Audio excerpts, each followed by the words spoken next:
Eu acredito que essa luta entre Luffy e Rob Lucci representa muito bem o status atual do Luffy no posto de Yonkou. Um homem poderoso com poucos inimigos à altura, mas com um diferencial, a sua genialidade. Essa batalha mostra que para ser um homem poderoso, destemido, não é necessário ser um cara durão, como é o exemplo de Kaido e do Barba Negra. Luffy nessa batalha mostra que pode ser um dos homens mais poderosos do mundo do seu próprio jeito. Um jeito leve, descontraído e com muita imaginação. E é exatamente isso que a gente vai ver agora. Vou te mostrar exatamente como foi essa batalha entre o Luffy Gear 5 e Rob Lucci Despertado. E tudo o que envolve essa batalha. Após vencerem a guerra contra os Piratas Feras, os Chapéus de Palha estão para o mar na sua próxima aventura. Nesse meio, Luffy acaba contando para seus companheiros o seu verdadeiro sonho, e o motivo pelo qual ele quer se tornar o Rei dos Piratas. Ao ouvir isso, eles dizem que se Luffy quer se tornar o Rei dos Piratas, eles têm que partir em busca do Road Poneglyph. Esse seria o novo objetivo do Chapéu de Palha. Só que, de repente, eles avistam um redemoinho levantando uma garota. Essa é a Bonnie, que havia sido pega por um tubarão cibernético. Na tentativa de salvá-la, Luffy e Chopper acabam sendo afogados, mas por sorte, Jinbe salva eles, incluindo a própria Bonnie. Os quatro acabam entrando na ilha mais próxima. Essa é a ilha de Egghead, um território que, além de ser do governo mundial, é o local em que o Vegapunk, o cientista mais inteligente do mundo, reside. Bonnie afirma que é filha de Bartolomeu Kuma e que está na ilha apenas para encontrar uma forma de trazer o seu pai de volta, pois após os experimentos que Vegapunk fez com seu pai, ele perdeu sua humanidade e vive agora como um escravo. Enquanto isso, o governo não estava parado. Eles enviaram a Cyberpool Zero, a CIP-0, formada pelos agentes mais fortes que eles possuem, sendo Rob Lucci, Kako e Stussy. Além do trio, eles possuem um Serafim de Bartolomeu Kuma, uma nova leva de robôs criados pelo Vegapunk que superam e muito os poderes dos pacifistas comuns. Os Serafins são uma cópia de cada um dos Shinchibukais, porém com uma gama enorme de upgrades que deixam eles bem poderosos. Por exemplo, os Serafins possuem um fator de linhagem bem semelhante aos dos Germa 66, e eles também possuem o DNA dos Lunarianos, o que lhes permite ter asas e produzir fogo igualzinho à forma do King. O objetivo deles é simples, ir para Egghead e apagar o Vegapunk. Apesar de Vegapunk ser um cientista que faz grandes inovações ao governo, como por exemplo a arma de destruição em massa, os Serafins e os pacifistas, o governo quer dar um fim a ele, principalmente por não confiar nele, e pelo fato do cientista saber mais coisas a respeito do governo, e que não podem ser reveladas para o mundo. Mas isso não seria uma tarefa fácil, pois além da ilha estar cercada de proteções, ele possui 7 corpos diferentes. Entre eles temos o corpo original de Vegapunk e seus outros corpos cibernéticos. Por não ter muito tempo, ele criou 6 outros robôs com sua consciência, que podem fazer tarefas simultaneamente. Enquanto vagam pela ilha, tanto o grupo do Luffy como os outros Chapéus de Palha, eles conhecem os diferentes Vegapunks que estão na ilha. Todos se dão muito bem entre si, onde eles começam a falar sobre diversas coisas importantes. A relação entre eles começou a ficar tão boa que um dos Vegapunks chegou ao ponto de falar algumas verdades para Nico Robin sobre o século perdido, além de também revelar que Jaguar de Sal sobreviveu ao incidente de Ohara e está em Elbaf, desenvolvendo vários estudos sobre o século perdido com base nos livros que ele levou de Ohara. Luffy e os demais, além de conhecerem alguns dos corpos do Vegapunk, também conhecem o Vegapunk original. O cientista diz que está muito contente em finalmente conhecer o filho de Dragon, pois os dois são grandes conhecidos. Além disso, Vegapunk diz que sente que o destino levou o jovem Monk D. Luffy para a sua ilha, pois hoje seria um dos dias mais intensos da sua vida. Sendo assim, ele pede para que Luffy o leve para bem longe de Egghead. E o motivo disso é bem simples, ele sabe que o governo mundial quer matá-lo. E é exatamente isso que está acontecendo agora. A CIP-0 chega na ilha de Egghead, mas é barrada por alguns dos robôs de Vegapunk.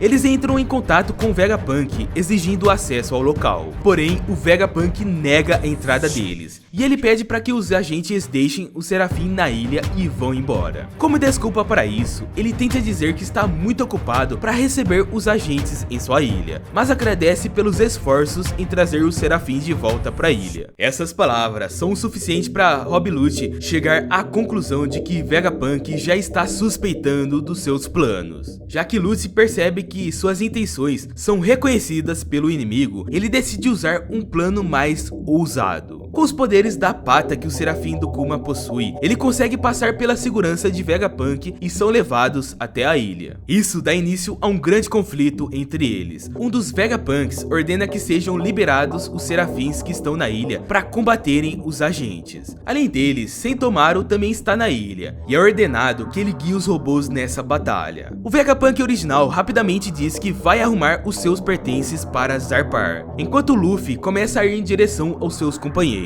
Mas antes dos Serafins chegarem no campo de batalha, Atlas, um dos Vegapunks, vai em direção aos agentes para acabar com eles. Porém, Rob Lute rapidamente já se transforma e acaba com Atlas facilmente. É aí que temos um reencontro fascinante que o destino nos proporcionou. Luffy, que estava indo ao topo de Egghead, se depara exatamente com Rob Lute, e ambos têm o seu reencontro depois de anos. A CP0 não fazia a mínima ideia de que os Chapéus de Palha estariam na ilha de Egghead. Isso deixa Lucy mais surpreso ainda. Luffy questiona o motivo de Lucy estar na ilha e, em resposta, ele fala que essa é uma ilha do governo, então faz mais sentido que ele esteja aqui ao invés do Luffy. O Chapéu de Palha usa seu raciocínio e concorda com Lucy, mas diz que mesmo assim não pode deixar que ele faça isso com a ilha de Vegapunk, pois eles deram comida para ele. Interessante que é fácil ganhar Luffy, é só dar comida pra ele. Kako ressalta que não é pra tocar nem um dedo no Chapéu de Palha, pois agora que ele é um Yonkou, os agentes só podiam iniciar uma luta com a permissão do alto escalão. Isso é algo que dá pra entender, afinal, mexer com um Yonkou é algo que deve ser pensado e estudado pelo governo, pois isso não é uma coisa simples de se fazer. Um exemplo disso foi quando eles sentenciaram a execução de Ace. O governo sabia que declarar algo assim só iria implicar na ira de Barba Branca, um dos Yonkous, mas mesmo assim o governo chegou à conclusão de que poderia ser benéfico para eles implicar a ira desse Yonkou em troca da vida de Ace. Porém, é óbvio que teriam consequências negativas ao fazer isso, e foi por isso que ocorreu a Guerra de Marineford, onde os piratas mataram diversos marinheiros e destruíram o QG da marinha. Por isso, eles não poderiam sair por aí enfrentando o Chapéu de Palha, pois eles têm conhecimento da grande frota do Chapéu de Palha, e enfrentar ele poderia atiçar a ira de toda a frota do Luffy. Lucy está ciente de que lutar com Luffy não é uma boa ideia, ainda mais porque apenas a missão de matar o Vegapunk já seria bem difícil. Mas mesmo assim, ele não consegue esconder o remorso que tem por parte do Chapéu de Palha. Naquela época, Lucy era conhecido como o prodígio do governo. Ninguém jamais tinha derrotado ele, até que certo dia, um pirata iniciante acabou com ele. Como último recurso para evitar uma briga com o Chapéu de Palha, ele pede para que fique fora disso, pois esse é um assunto interno do governo e que piratas não deveriam se intrometer. É claro que o Luffy recusa isso, pois só pelo fato do Vegapunk ter lhe dado comida,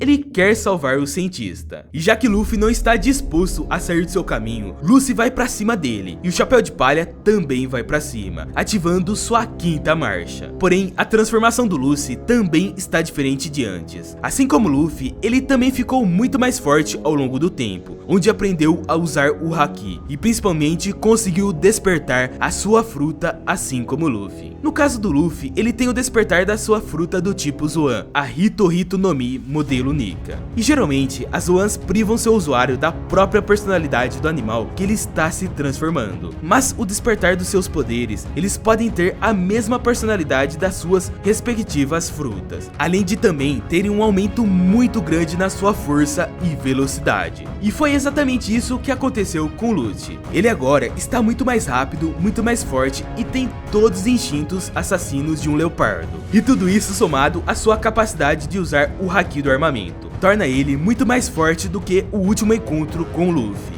Ou seja, o Lute está tão forte atualmente que se ele enfrentasse aquele Luffy lá de Enies Lobby, o anime iria acabar ali mesmo. A batalha se inicia e o Lute infringe um golpe que causa uma notória destruição. O Luffy, por sua vez, ironiza o ataque dele e cai no sono por alguns segundos. É brincadeira esse Luffy brincando em batalha. Ao ver que o Lucy está se aproximando novamente, ele salta os olhos para fora, enquanto espera os novos ataques. Porém, Luffy está em outro nível. Ele desvia dos novos ataques de Lute com uma facilidade muito grande. Mesmo seu oponente tendo uma velocidade absurda, ele desvia facilmente, enquanto tira uma com a cara do seu inimigo, fazendo várias brincadeiras. Mas após esses socos, Luffy decide contra-atacá-lo e colide seu punho com a de Lucy. Ao perceber que o Guerreiro Branco está ativo em sua ilha, Vegapunk vem correndo para presenciar essa cena rara. Ele pergunta aos companheiros de Luffy como é que eles chamam essa transformação. Nami diz que não sabe muito bem, a única coisa que ela sabe é que esse é um dos poderes da Gomu Gomu no Mi. Mas o Vegapunk surpreende a todos quando ele olha a enciclopédia das Akuma no Mi. Ele diz que não existe nenhuma fruta chamada Gomu Gomu no Mi, deixando todos confusos, pois o Luffy sempre chamou sua fruta por esse nome. Ele deixa todos ainda mais confusos, dizendo que essa transformação se parece muito com a do Deus do Sol Nika, mencionado nos livros antigos. O Sanji é o que menos acredita nisso. Ele diz: um deus? É do Luffy que a gente tá falando. Ele é um idiota, não tem como ser um deus. Bem carinhoso esse amigo do Luffy, hein? Desacreditando dele.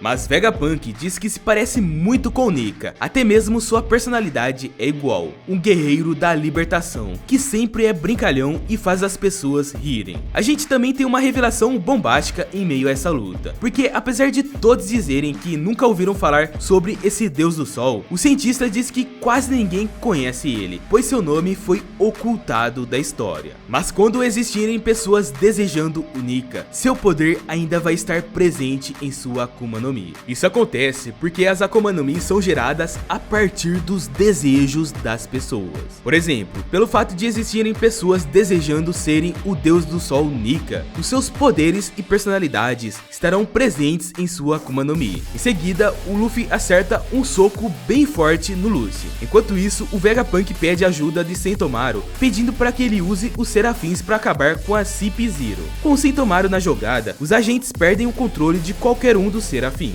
pois no controle deles temos uma hierarquia, onde o quarto a ter controle sobre eles são aqueles que possuem o chip de controle, que é o caso dos agentes. Acima deles está o próprio Sentomaru. Em segundo temos o Vegapunk, que está atrás apenas dos 5 Goroseis. Sentomaru chega até onde o Luffy está, onde o Chapéu de Palha demonstra uma certa empatia por parte dele. Ele fica em uma situação meio complicada, pois apesar dele não confiar no Chapéu de Palha, ele tem que se aliar a ele, pois o Luffy é quem está ajudando o Vegapunk. É aí que chega Rob Lucy, dando um golpe que deixa Sentomaru no chão. Ele fez isso, pois caso o Sentomaru perca o controle, ele é quem terá o controle sobre os Serafins. Lute tenta acabar de vez com o Sentomaru para que ele perca logo a consciência, mas Luffy impede o ataque do agente, que chuta seu inimigo para longe. O problema é que para fazer esse chute, Luffy teve que girar tanto que ficou fazendo um buraco no chão. Lute aproveita a situação e se levanta para ir até o Sentomaru, mas é aí que o improvável acontece. Luffy simplesmente sai debaixo do chão com uma boca enorme, louco para morder seu inimigo, algo bem diferente e engraçado.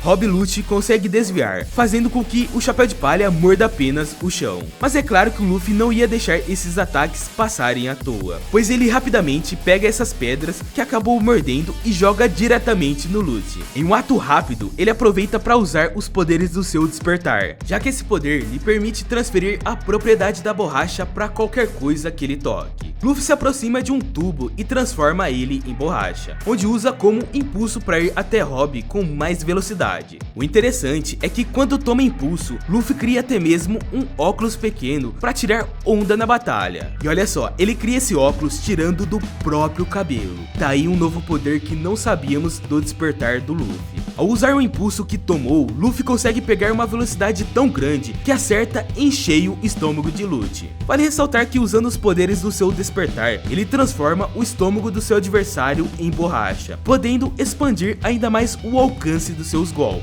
Lute fica impressionado com esse poder e questiona a fonte dessa força, que faz até mesmo ele perder a consciência. Com Lute no chão e perdendo a consciência, Luffy vence o homem mais forte de toda a Cip Zero, como se não fosse nada. Sendo assim, o vencedor da batalha é Monkey D. Luffy. Após isso, ele parte para fugir juntamente de Atlas, um dos Vegapunks que Rob Lute havia atacado agora há pouco. O problema é que assim que ele entra na nave, ele atinge uma forma idosa e sem energia para nada. Isso é o mesmo que aconteceu com ele durante a batalha contra o Kaido em Onigashima, pois por trás do poder incrível que o Gear 5 possui, há uma grande desvantagem. Sempre que o Luffy usa essa forma por alguns minutos, ele perde suas forças e fica com aparência idosa, ou seja, o Gear 5 do Luffy possui um efeito colateral. Mesmo essa batalha sendo extremamente curta, é interessante a gente dar uma atenção especial a ela, pois ela é a representação de quão forte o Luffy está atualmente. Ele simplesmente brincou com o Lute, que é facilmente um homem nível próximo a um terceiro comandante de Yonkou. Ele não acertou nenhum ataque no Chapéu de Palha e só precisou apanhar 3 vezes antes de perder sua consciência. Ou seja, a transformação do Luffy é absurdamente poderosa. Mas poderoso mesmo é você que é inscrito no canal e ativou as notificações. Você tem o poder de não perder nenhum vídeo aqui do canal. Então se inscreve que com certeza eu vou trazer mais lutas pro canal. Estamos trazendo 2 vídeos de One Piece por semana, então se inscreve para não perder nenhum vídeo. E se você quiser conhecer a luta completa entre Luffy e Gear 5 versus Kaido, clica nesse vídeo que está passando na tela que eu garanto que você não vai se arrepender. A luta está completa e o vídeo é igual a este. Valeu por chegar até aqui e eu te espero na luta do Luffy versus o Kaido.